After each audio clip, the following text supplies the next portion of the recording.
Yo, yo, yo. What's up, Sooner Nation? This is your host, Jaren Canick, Jeremiah Hall, Dannystzman, and we are back with another episode of the podcast on the prairie. Number 3.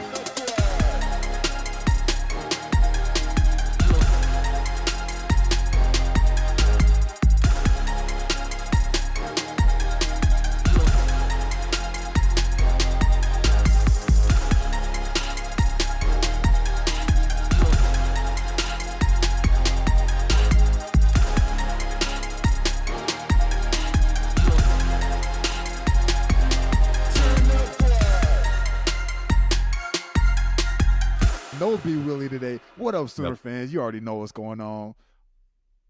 We're trying to figure out how we're going to do this intro because Jaren won. Technically, I'm not going to lie, Jaren, you won the fan vote, bro. I don't know if you went back and looked at the comments, but Danny, I think you need to upgrade your skills, bud.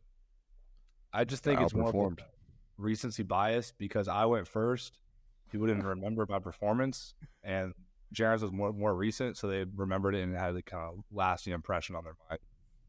Yeah. Jaren, what do you think? You know, that's an interesting possibility, but I think, at the end of the day, mine was just better, and it's clearly that is their only reason that they voted for me being the better one. We gave Danny a shot of redemption, but he actually didn't want to. He felt embarrassed and insecure. Yeah.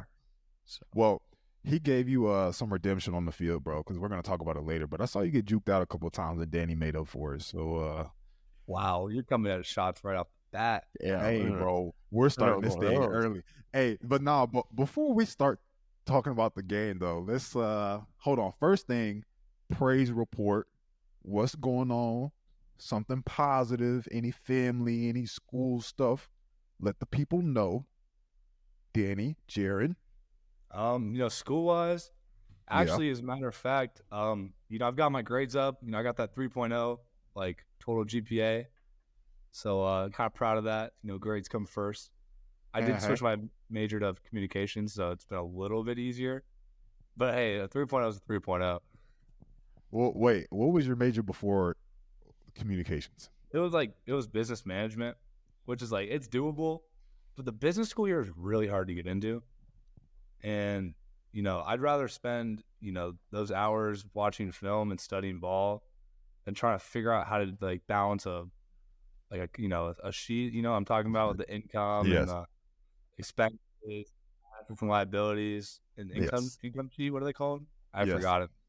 Balance sheets and income sheets are two different things, but yes. Oh, I'm sorry. Mr. Financial guy's getting offended over here. I'm messing up his lingo. He's advising you right now. Yeah, bro. Don't mess up the lingo. Don't mess up the lingo. Nah, I'm messing. Hey, bro, in the famous words of whoever said it, I didn't come here for school. Okay. Nah, all the kids that are listening to this, we're joking. All the parents, I'm joking. Anyways, Jaren, praise report. Similarly to Danny, I actually also changed my major. Previously, I was in a health and exercise science major, which was quite the load, personally. Similar to Danny, I wanted to focus and spend more of that time, watching film. And, I was HES too.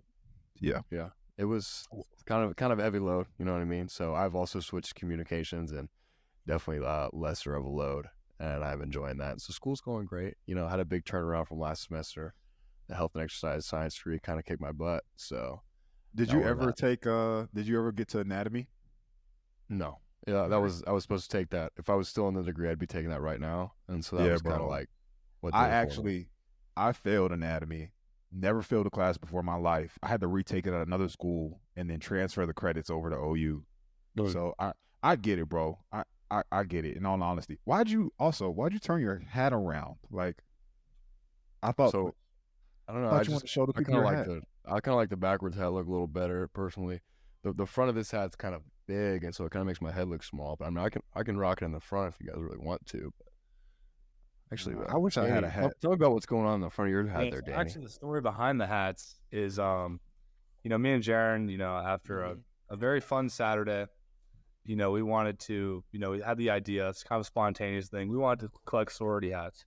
So we kind of went on a mission to figure out how many sorority hats we could get. I'm rocking the Kappa one, which is kind of sweet. And his hat is pretty dope, the AC. But so anyway, we were going door to door, basically at sorority houses. Some kind of knew who we were, but Jaren's kind of got the collection there. But shout out to the AFEs because they're actually really nice. Like they were scrambling to find one of those hats, like 2 of those hats for me and Jaren, and it turned out well, dude. And actually, the frat was outside giving a car wash, and the pledges were doing for like $7. Dude, what a deal! Had some just wash my car, dude. Put on some like raunchy music. It was awesome. So you win a football game and then just go sorority and fraternity hopping. Yeah. I mean, so in a way, yeah. Hey, so to speak. I like it. I wish I had a hat that made my head look small. Yeah, that ain't gonna happen. They don't make those. Yeah.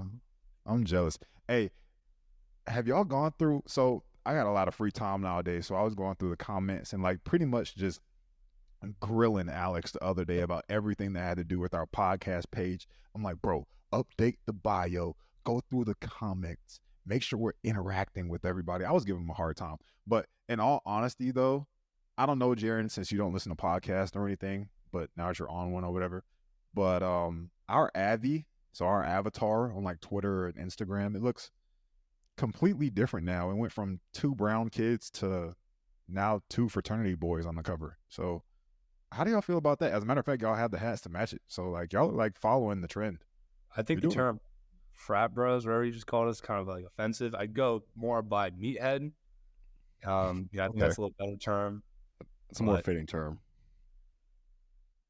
Okay, that makes sense. I mean, I thought it was funny because like me and Braden always had like his wave cap on. So you got a guy that's bald and you got a guy that has a wave cap, and now we got like 2 white dudes with curly hair and barely any beard. Actually, Jaren, yours ain't too bad. This is by choice, man. I could really grow it out if I wanted to. Yeah, but I kind of let it go this week just a little bit, but I might. Yeah. We'll see what happens. You hate Jane. That reminds me of something. That reminds me of something funny actually. When Danny was doing his Stutz cuts, and he was giving out free haircuts, and Lance Mitchell was one of his victims, and Lance was like trying to explain to him like how black hair works, like you got to go with or against the grain or whatever, and Danny was like, "What do you mean by nah." He was like, "Nah, I got it." He was going all over the place with, against. No, all right. See, the thing is, my equipment was like something like what you get like a middle schooler for their first like shaver. Like it's literally like all I had, man, and then it could hardly cut, man. So it was brutal to cut his hair. You know, I used to cut Kennedy's hair. Really? Kennedy Brooks, yeah. It's crazy. Yeah, it wasn't bad. I always wonder, why do bald people cut hair? Like, is that like, you ever notice that with black guys? There's a lot of bald guys cutting hair in the barbershop. I go to a beauty salon, so I don't know. Yeah. You go to Sports Clips? No, I go to Fading Up. Ah, okay. You go to a black barbershop. Hey, it's only right. It's only right. I've been growing my hair out. I'm trying to get a mullet. So like we're getting braids soon. Yeah, we're gonna get. Yeah, we are. I got hat head right now, but we're trying to grow it out and then get box braids or some braids, cornrows maybe. So there's a vision there. I can't wait for this. I will have the wave cap. So like you were talking about that, and we coming. Hey, bro, I can find a black girl to make sure she ties those braids real tight. Yeah, does it hurt or anything like that? Nah, bro, don't even worry about it, bro. I got you, bro. It's okay. You don't know. You never had that. Trust me. I got you. I don't know how much I can trust a ball. Yeah, you know what I mean. The guy's never had his hair braided. How are y'all feeling, Brady? Danny, 20 tackles on the day. Jaren, you're not too far behind them. Wait, how many? 17.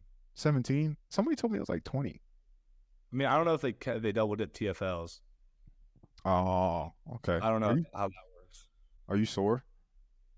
Honestly, my shoulder, just from hitting people, it's probably a little bent. It's a little, beat up. But besides that, my shoulder's just a little. My shoulder hurts. Yeah. Like, I don't know if you can see it, but I'm going to take my shirt off to really show you.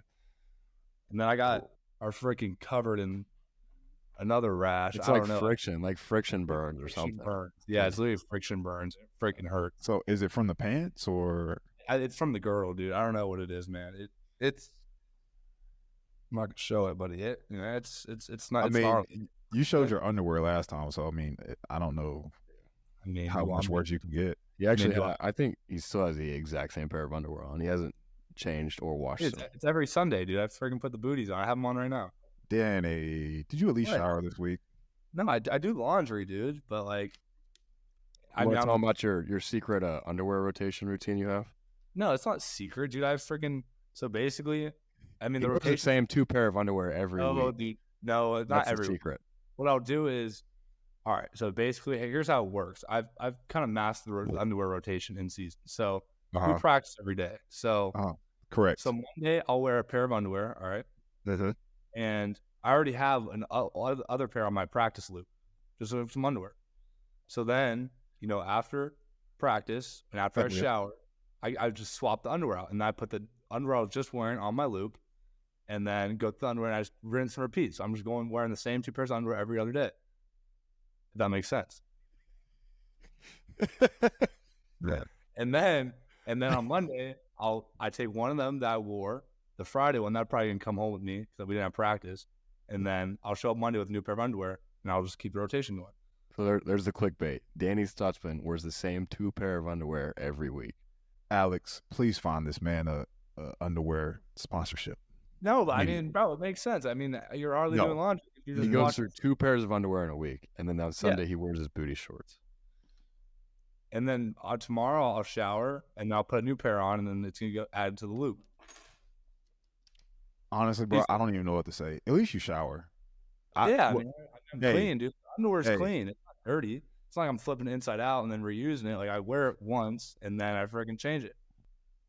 Oh, bro, first off, dudes that don't shower, like, there's some smelly dudes. We have a lot of dudes that stink. Make sure you cover his mouth, too, because I don't want anybody coming back to me talking about some so-and-so don't shower, da-da-da-da-da. I would say, yeah, but there's some dudes that definitely stink. Jared, he told you about that? Yeah, I've heard a lot of stories, actually, from multiple people. I heard he would wear the same towel, like, but he didn't clean. I literally watched this dude walk into the showers, turned it on, walked through the shower, sat there, maybe like scratched his head a little bit, and walked out. I was like, we got some LBs that are definitely following in his footsteps for sure. Yeah, we can't say any names. They actually have gotten a little better, but they've gotten better. They've grown up and matured a little bit, but there were some hygiene issues. They took that page right out of his book. I remember we had a Secret Santa, and someone just got him a thing of deodorant. We had one that had a body odor problem, and then someone got a breath problem. A pack of gum. Yeah, so they got deodorant and a pack of gum because it was a nice way of telling. Jaren, do you at least have more than 2 pairs of underwear that you wear during the season? I do, yeah. I haven't really quite hopped on the rotation train. I rotate it. Like, it's clean underwear. I mean, I'm not going to... keep going. I mean, I believe you, bro. I didn't say I didn't believe you. Sure. What? Oh, somebody's getting frustrated. No, I'm cranky. All right, let's talk about the game. All right, well, let's talk about the game. All right, so getting into the game, bro. I could be real critical of this game, more so from an offensive perspective. So I'm glad I got you guys, defensive guys, here to back me up. But let's talk about game day. How are you guys feeling going into this game? Do you guys have, like, outside of the underwear, Danny, do you have any, like, game day traditions or anything that you normally go through or anything like that? Besides throwing up, I think you mentioned that last week. No, I don't. I'm not a thrower up guy. That B-Will was talking about that a little bit, but nothing really specific. Like, I try to keep like a similar routine every week, but like I talk to myself a lot. You try and get the mind right. I know B-Will takes himself to like some dark places, but like I don't know. I'm kind of just like I got to get there mentally. You know what I'm saying? But like, there's always positive reinforcement to yourself. Get the mind right. Like CK talked to me and him. Like I remember freshman year, he had a speech like that first week, like opener, and that kind of stuck with me. Some of the things he said there, it's about mentality, and so I try and continue that. What about you, Jaren? Any traditions? I don't know if I necessarily have any traditions. I do kind of fall into a routine. It's a little different depending on when our kickoff is and whatnot. But everybody kind of has their thing they do. They like to do pregame or during the meal or what kind of music they listen to, that kind of thing. So I got my routine. My stretch routine before bed, that kind of thing, and studying and all that. But it's really nothing crazy. Okay. Oh, that is one thing. Before bed, like I'll lay down for like 10 minutes, just like visualize the entire game. Yeah. Like every play, I know I'm gonna see. So like when it comes, like I'm ready for it. I started doing that more so my senior year, like just to get like more mental reps. Like actually like see how close I could get to like feeling the reps. Like hands, feet, head, just everything. So I think that's natural as you progress and get better as a player. So in my opinion, I felt like the game started slow. So if I'm looking at the offense, you trade punts the first 2 drives. OU scores off a Gabriel to Anthony 20-yard touchdown. They answer with a 65-yard drive. How did y'all feel about the beginning of the game, specifically the first quarter? I felt like the DBs left a couple open looks. What are you guys' opinion on the beginning of the game? Man, I just seemed like it felt like a really long first quarter. Like, I don't know something about it, but I mean, I think the defense did really well.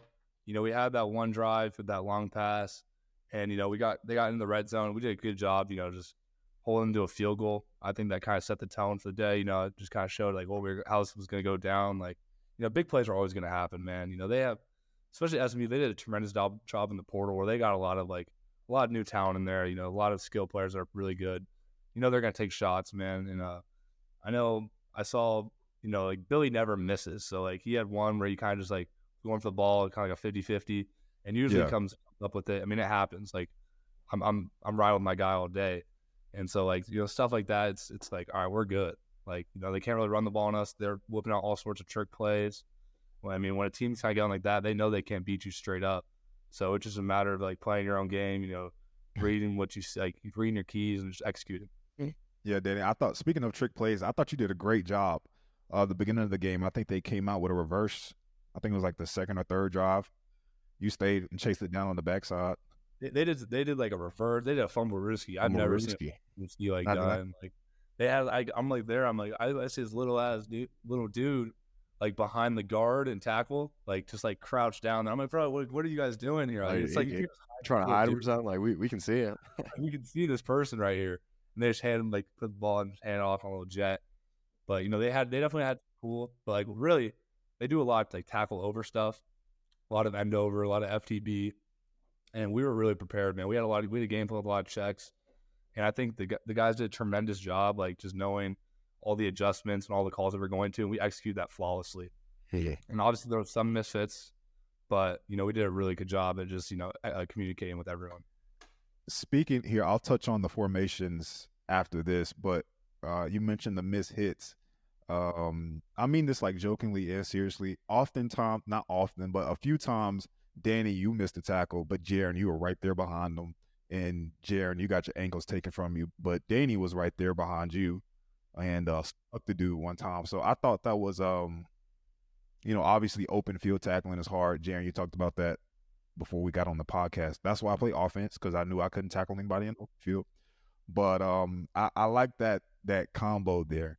All right, y'all, you already know what time it is. Whether you are attending OU games in person or watching from home, you have to look the part of a Sooner fan.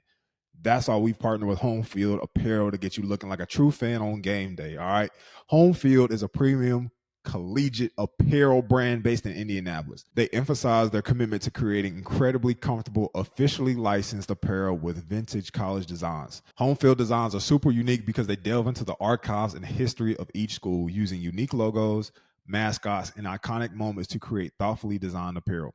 You can find them at homefieldapparel.com, where you can see the selection of colleges available. And guess what? Our listeners get 15% off their first order with the discount code Prairie23. That's Prairie23.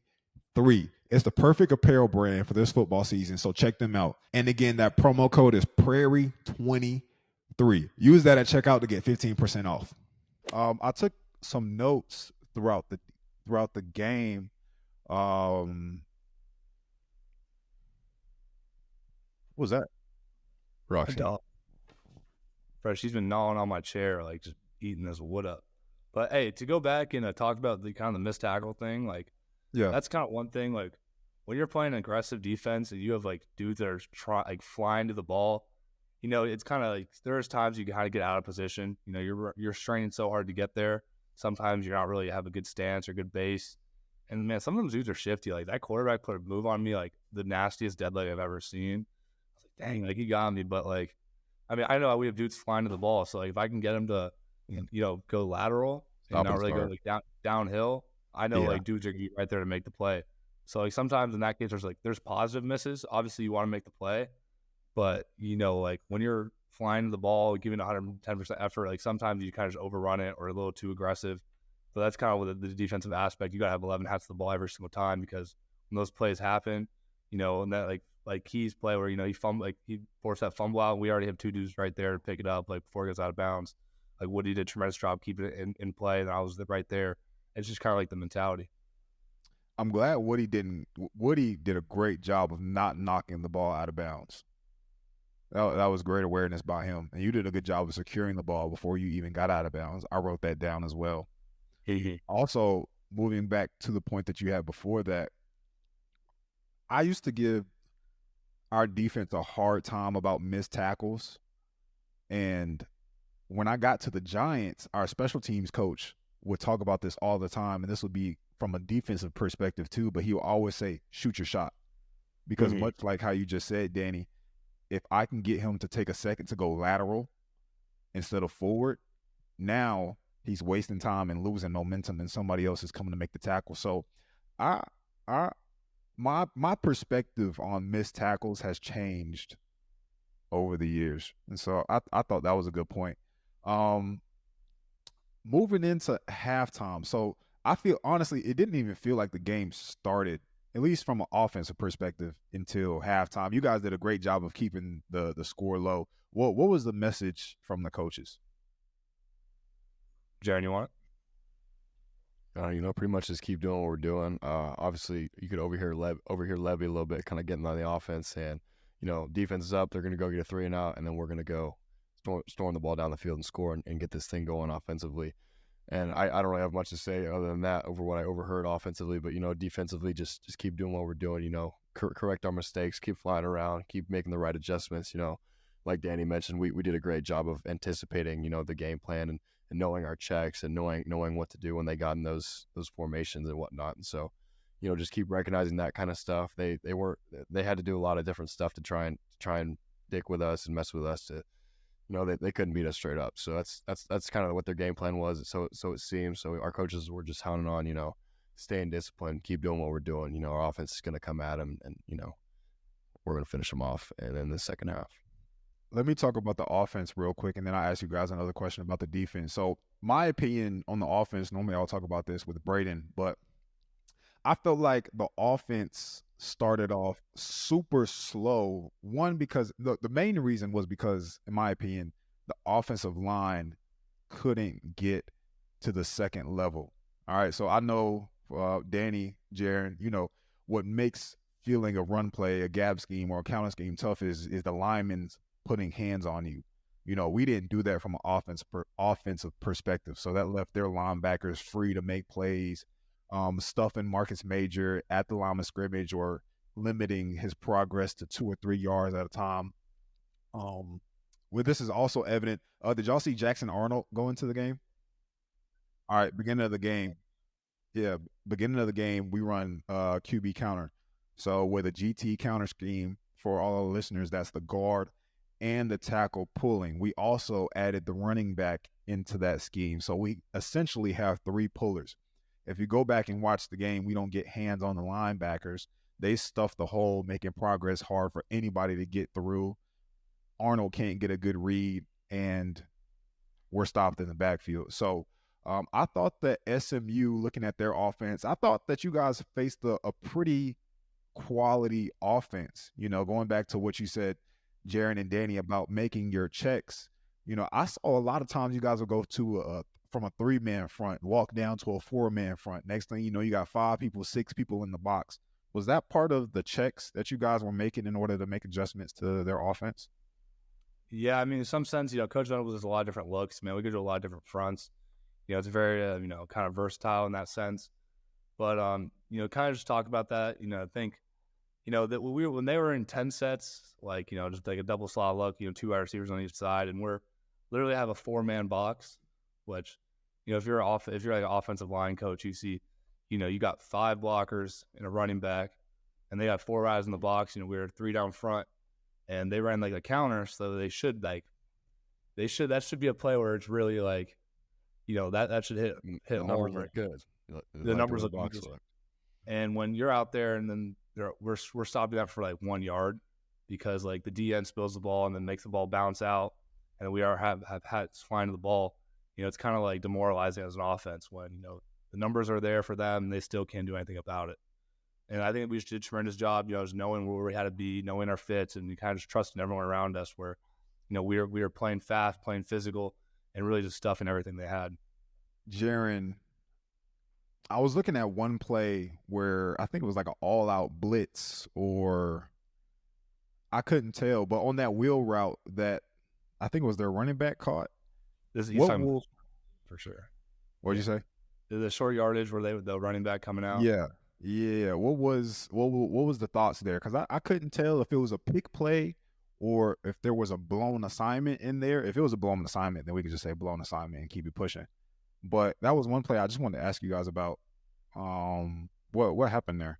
We were in a cover 2 concept, so but I mean we're blitzing, so it's a pressure. It's like we should have I don't know if the corner kind of recognized it, and so the running back, he kind of just got out leveraged him, got outflanked, because Jaren was supposed to be on 2, and I'm on 3, and then it's short yardage, so you kind of got to play the run in that situation.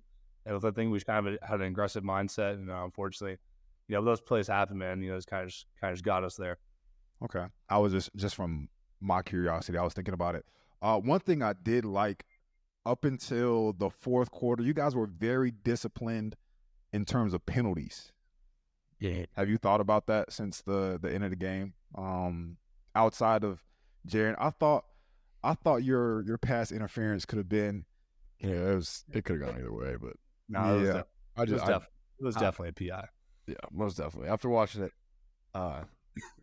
10 or 100 times, it's just bad technique on my part. I just need to be more inside and underneath that particular, technique in that coverage. So I was kind of just overran it a little bit, but yeah. Let's talk about it. Let's talk about it in detail, so that way the fans can hear your thought process. So, what did you do? What do you think you could have done better? And Danny, after he's finished, you add your 2 cents and see what we come up with. Yep. So on that particular play, the technique that I was supposed to be using was called a vertical hook technique. It's usually we do that in a cover 2 concept where the middle of the field is open. So you want your defenders inside and underneath receiver. So if he's running a bend route or something, you want to be inside and underneath, so that you have the cover 2 guys on their outside. So the cover 2 guys are on the outside, and then the backers or defenders on the inside underneath hip. So basically the biggest thing is you just have to stay inside and underneath, because you have help over the top and you don't have help in the middle and on the inside. So you just need to be inside and underneath, and our coaches stress that a lot. And so the biggest thing that we say on that technique is just don't widen. Don't widen at all. Just be inside, be underneath them. I've said that like 100 times, because it's like I just should keep reminding myself, I guess. But so I just kind of widened and got on top of them too much, and then so I could feel them getting too far, underneath me. So I kind of pulled on them a little bit, tried to pull myself through, and they got me with that. So just obviously you just need to stay better leverage on them, and anticipate the route concept coming. I didn't know if it was going to be the route they ran is a 95, which is an over with a dig, and I was on the over route by the number 2. So I just need to be underneath that, and I kind of got on top of it a little bit, and so I had to pull myself through to try and correct that. But Okay. for the viewers at home, that's the technique. It's called a vertical hook technique. You're like guiding him to the cover 2 guys, giving underneath help. Danny? Yeah. So my 2 cents on that, kind of in that call that we were in, I'm pretty sure we were sending the Cheetah, right? Yeah, it was. Yeah. So yeah. So we were sending the Cheetah, and they're in a double slot look, so it kind of puts a lot of stress on the backers because we can't show that we're lined out. So it's like it was 3rd and 3, I'm pretty sure. That was And fourth so down. obviously 4th down. So we knew it was going to be a pass. Realistically, when it's further than 4, it was 4th and 3. So when it's further than like 4th or 1 or 2, it's 100. It's basically, we know it's gonna be a pass, but we can't really show where the pressure's coming from. So obviously we're saying vertical hook, so we have to stay inside the guys because we have the safeties outside of us. But when you're sending the Cheetah like that, you kind of have to protect a quick little like a 3-yard slide, like a hitch. So we can't widen, but in that situation, it's kind of obvious that there's a little gap in the coverage right there. Correct. So it's kind of tough for Jaren to have to be inside the box. The receiver has a wide split, and he kind of has to protect the stress of the call, which is that little hitch route from where the Cheetah came from. And so, I see what happened with them. He initially widened out, to kind of eliminate that route. And then once the receiver bent it off, it kind of put him in a disadvantaged position where he had to, try and pull himself through with that hand right there. But, it's tough. I think kind of in the moment we could have been in a better call. But, you can't really predict what they're going to run or what they're going to line up to. So it's just kind of how it goes. And it's just kind of a like they got us type of situation. Yeah. It's crazy from an offensive perspective. I'm thinking about all the things that I would do versus that look. Like, for example, when we ran it, if we have the overroute, we're going straight to the middle of the field and we're just going to sit there off that 95. Like Lincoln always gave us the option. If green grass is there, then just sit. Don't move. Yeah. Also, I kind of found it, I don't know if it's in their scheme or not, but I kind of found it odd that he even went back outside of you and then came over the top. I thought from my perspective, it sounds like it would make more sense just to cross your face. But if he's going to do that, at least from an offensive guy, for our listeners, he mentioned how his priority was not to widen. So if I'm running that route or if Drake's running that route, one thing we'll do is we'll run at your middle to inside shoulder and then and then break back out just so you can chase us out. And so that way when we're back crossing the middle of the field, we have more time and more space to catch the ball because we've now baited you to go back outside. And so that way when we break it back in, there's more space in there to catch it over the middle. So I think that's good football. Good breakdown, by the way. Talking about some other guys, Peyton Bowen, hell of a game. Is playing like a seasoned vet right now. A few tackles, a blocked punt, pass breakup at the end of the game. Danny, you're linebacker 1 leader on this defense right now. What do you think of peanut butter and jelly, PB? Yeah, no, PB has. I saw him say like he wasn't supposed to go in that blocked punt. Hey, good job for him. For just kind of seeing opportunities, going with it, man. Because in college football, blocking a punt is like huge. Like if you block a punt, you have a 95% chance of winning the game. Which people don't realize. My freshman year, your senior year, like we got a blocked punt against Texas. So like, hey, we overcame that 95%, man. Yeah. But, hey, we overcame a lot of stuff that game. That's crazy. No, real quick before we move on, people don't realize like those percentages, like things like I remember Lincoln used to tell us stuff like the Texas game. Whoever wins the rushing battle normally wins the game. Whoever wins the turnover battle normally wins the game. If you block a punt, you typically win the game. So to overcome those type of things are pretty big. But you can continue. Go ahead. Yeah, no, special teams are just so big. Like, especially, they broke it down. And whenever our offense, whenever like our kickoff team lets a return go to the 31-yard line, they have like a 61% chance of scoring. Compared to when they're like at the 30 or below, it's like 30%, which is crazy. Like, I don't know, the analytics behind everything, just analytics in football in general are just so insane.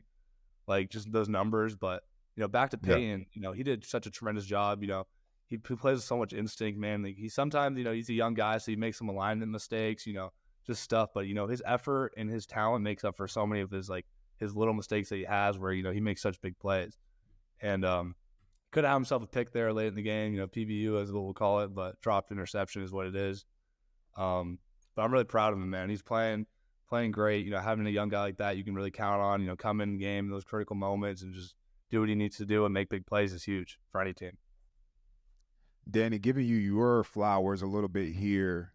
just from looking at the media, John Williams from Sooner Wire said, if we didn't know it already, Dannystzman is a star. You were named the Walter Camp National Defensive Player of the Week. The first OU Defensive Player of the Week honoree since linebacker Kenneth Murray, September 23rd, 2018.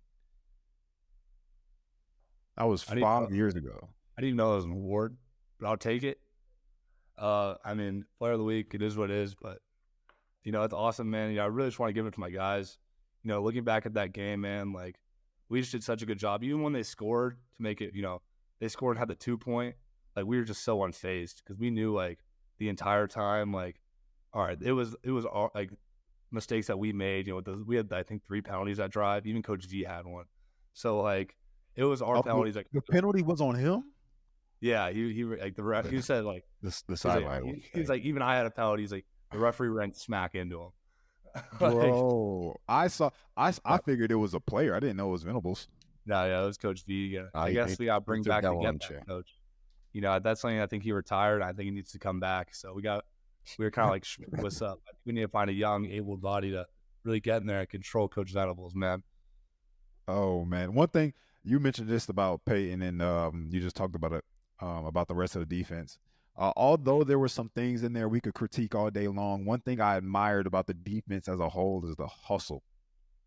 Like they had a pretty good offensive line. Like I'm not gonna lie, I thought it was a quality offense that you guys went up against. And they had some big line. Yeah, that's what I was about to say. I was going to say that we look small, but then I had to go to their roster, and I'm like, they're just big. Like we're 300 across the board almost. And they had some big offensive linemen. And so I credit your defensive linemen for just hustling. Like I remember at one point, there was a tunnel screen to one side and a running back screen to the other, and y'all had both locked down. Yeah. And that just goes to how the intensity is in practice. Because I know that doesn't happen unless Venables is constantly on your guys' butt. Finish plays, strain to the football. I see you guys nodding your heads right now because I know you're probably thinking about it. Been there. Yeah, maybe just a little bit, But I give you guys a lot of credit on that end. But I don't have any more notes on the game. Danny, Jaren, what are your final thoughts on the game? What did Coach say in the locker room that you guys feel like sharing? Any other post game thoughts you guys got? Looking at it, I think.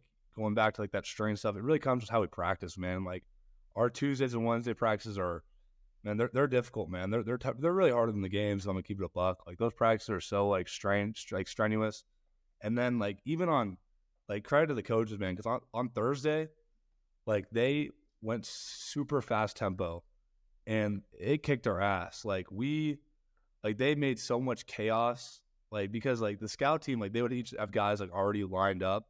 And so Coach V, all right, first off, there's only one head coach in the country that runs scout team quarterback, and that's Jimmy Greenbeans. It's Coach Venable's name.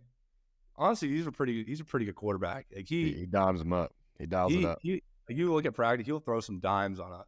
And it's actually impressive how a 55-year-old man or however old he is can just sling the rock. Because first off, he knows the defense. So like right as soon as he gets the ball, he knows exactly where the stress is. And so he'll just throw the ball out there without even looking, and then like complete a pass maybe once or twice in our practice. And we'll watch film, and like you can tell he's just watching us throw. Like he's like, add it to the cut up. He literally has a cut up of all his completed passes, like just for him to watch because it's getting kind of long, like getting kind of big. But the coaches, but leaving that practice, we were like, Coach V was really mad. He was not too happy with us. He talked for like 20 seconds, and that's how he was like pretty upset. He said like 5 things and left. Yeah, and so like we were like, oh shoot, like man, maybe we aren't really prepared for this game. But like realistically, then on Friday we had an amazing day. So it really takes like those hard days where the coaches are literally just like just on you, man, where it doesn't seem like you guys are doing anything right, but in reality, you're just making these little mistakes that you have to get exposed. So come game time, exactly what you're doing. And I think that, that really this game kind of highlighted it because, when we were leaving that Thursday practice, we're talking to James Skowski, who was at Clemson. He was like, we asked him, like, do you guys have ever had these practices? And he's like, yeah, man, we'd have them. And those are normally the days where those are normally like the practices where come game time, we play our best like defensive performances. I think this kind of shows like, how important practice really is. I volunteer at a local middle school, and it's my first time coaching. So I'm seeing the perspective from a coaching side. And I never thought about this, but sometimes you have to create a scenario where your players just can't win in order to get them to respond.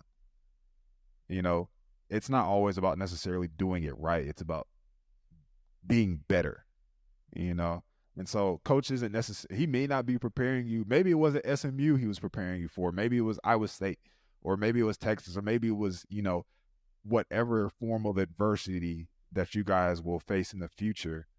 So that way you'll be prepared for it. So I think that's good stuff. Lastly, before we wrap up the game segment, I wanted to touch on this. I had to make sure I didn't forget. You guys' celebration, bro. I thought that was so cool. The ninja in was that you guys' first time doing it? Did you guys do it the first game, or? That was our first time. That's something that we've kind of been talking about. We had our fun this summer with those ninja videos. We had a little bit of inspiration from Kill Bill and decided to become movie makers. So we decided to just kind of carry that on into the game field and thought it'd be a unique celebration. How do you guys decide when to do it? Like, do you just make eye contact and you're like, "Yo, we're about to do it," or like, how does that work? Nah, I mean, first off, Jaren Jaren has the worst celebrations ever. I think it's like his stink. Like, you literally like last year you'd watch and like I'd be so hyped, but he would just like be walking around like he does a strut, and like it's not even like a Conor McGregor strut. It's literally just like a normal walk, like a Sunday stroll. I don't know what to do last year. I don't know. Like next rep, bro. I don't know. I talked about like, dude, we gotta have some like, because like last year, me, D White, and David would have some cool stuff. Like, yeah, I stone cold Steve Ostad on D White after a sack, like, and then we'd be in the backfield, we'd act like we're popping bottles on each other, like just some cool stuff like that. And so I was like, Darren, like we gotta like let's like put our swords in and like give it a bow, and then like then after that we were like, dude, next big play, like let's just like stab each other, and like act it out. And so it's just like kind of a little creative aspect to it, but I think it does make good entertainment. I'm jealous. Me and B Willie never came up with a celebration. I mean, it's different when you're on offense, but yeah, like I mean, you don't really do it like on a touchdown, because especially because usually guys go tempo. So like on a third down stop, like you get a lot more of those than like you really just like celebrate a touchdown. Okay, that's good stuff. I like it. I appreciate you guys' breakdown. Y'all did a phenomenal job. Let me go back a little bit. I forgot to talk about this. So SMU like blatantly disrespected us. Oh wow, yeah. I can't believe we didn't talk about this earlier. We need this on the podcast. We need this. Yeah, this has to be in. This might be edited earlier because of how like this was crazy. So, we're doing our LB drills. We kind of do it. I think by like the 30, like every time, like the 25. Yeah. And they come out like really late because usually like the team's already out there warming up. Like we already did our stretch, all this, and now we're doing like our individual stuff before we do like the special teams. And they have Corey Roberson, who used to come here. He used to play here, and they had him come out first, and the whole team just like comes right through our drill and started like shoving us and stuff. And we're like yo, like what the like yo, like there's no way they just did that. And like, bro, we were so mad, and we're like, all right, they really just like they really like they like realistically, like, bro, you don't do that. And they so went like, out of their way to come out of there and go right into the middle of our drill. We were on the field, standing on the field. They had room off the sideline to run up the sideline and go get in the warm-up drill. They sent Corey Roberson lead head and then right through our drill, bumping our shoulders, bumping past us like this. They're just blatantly disrespecting us. Like they don't care about who we are or what we stand for. They're gonna come in here and shove us around like that pregame, and like that didn't really sit well with us. So I got a feeling I know whose idea that was, because Corey's not the only former OU staff member. Yeah, a lot of trash was being spoken from SMU, man. They really did not respect us. And I think defense showed them what's up. So we don't really play like that. I think that's the first time since 2016, right, Jaron, that they've been held to like 11 points like that. I saw a tweet earlier today. It's something like that. 2016. I mean, they're a good team. Like, They're great offense. Yeah. But like, I mean, bro, when you come out there and you disrespect us, you're asking for some stuff like that to happen. Like, like we don't mess around. Like we don't play those type of games. Like, this is Oklahoma. As if we needed another reason to, as if we needed another reason to come out here and kick that. You know what I mean? They had fuel to the fire at that point. That's like talk your talk. You know what I'm saying? I'm with it. I would have did the same thing. I'm glad y'all didn't get a penalty beforehand because I know a couple of dudes in the past that would have went off. Oh, yeah, for sure. Our last thing before we wrap this up, Danny, what happened to your car? All right. So usually what I'll do is my parents usually get in like on Friday, kind of early. Yeah. And so I'll drive my car to the facility, leave the keys like in it or like around it. Yeah. Like somewhere so they can get it because they usually come in, then they need the car. So they usually pick it up. But I didn't have the parking pass in there. I don't know why I just took it out. And so their flight kept getting delayed. So then they got in like at midnight. And so they weren't going to get the car then. Like, and then, game day comes quick. So I don't think they picked it up at all. And so it was kind of just left there. And I kind of remembered after the game, I was asking my parents, did you ever get the car? And they said, no, you didn't have time. And I was like, oh, it's gone. Like, she's a goner. And then we go out there and it's like after media and stuff, like it's like 9:30. Yeah. And I'm like, it's gone. And yeah, kind of is what it is. But I got it back, so we're good. My boy gets defensive player of the week, and his car towed.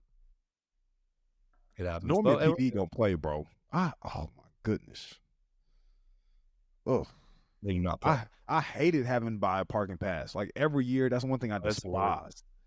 But the tickets are. Hey, I got smart though. My last 2 years, though. I'll tell you this real quick. You know the white passes that the faculty have, like the square shaped ones. Mm-hmm. You got one of those, bro. We use the similar passes down in OKC, but we only pay like $80 or $90 on the year for them. And so what I started doing was just using that to park in the faculty spaces. So I never got a ticket. What do you mean OKC? Well, my master's program was down in OKC. Gotcha. Yeah. Write that down. I should have kept it so that way whenever I come back to campus. Because it doesn't have like a colored sticker on it. It's just white. So it really works year over year. Yeah. I didn't figure out how to get one of those because, I mean, it's like. That's not a bad idea. It's like a tacky thing, but hey, those like parking spots right in front are so much better. Oh yes, bro. Right, yes. It's like it might be a few more steps, but like they're always available. They're always right there in the front. They're convenient. Ladies and gentlemen, episode 3 of the podcast on the prairie. That is all I got. Danny, Jaren, anything left for the people? Any shout outs? Man, shout out to the towing company. Taking my whip. Shout out. Deuces, y'all. Peace.